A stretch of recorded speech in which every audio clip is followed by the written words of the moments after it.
I think I drank a little too heavily. The whole world had faded to a silver grey hue and the faces of the people had become expressionless masks.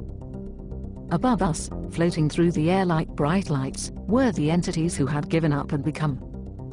The sky and all the beauty of becoming beckoned, but I was not ready to surrender my corporeal form.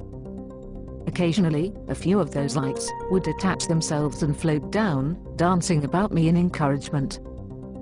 But I would wave them away. Even after all this time, I clung to the old world. On the last morning of my life I woke up from a drunken slumber.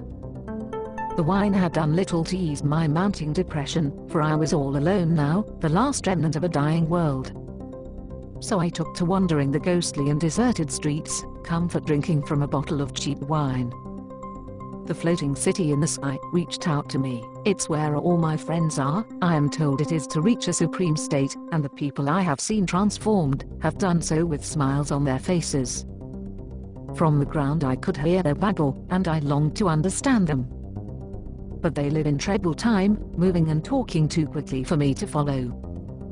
When they descend in slow time, and allow themselves to be seen, I have an image of faces, but these creatures, which remind me of luminous tennis balls, are just not human enough to entice me into their ranks. I am flesh and blood, how can any other state seem normal? So I wandered the crumbling streets without purpose, occasionally drained of emotion, but often taken by extreme bouts of depression.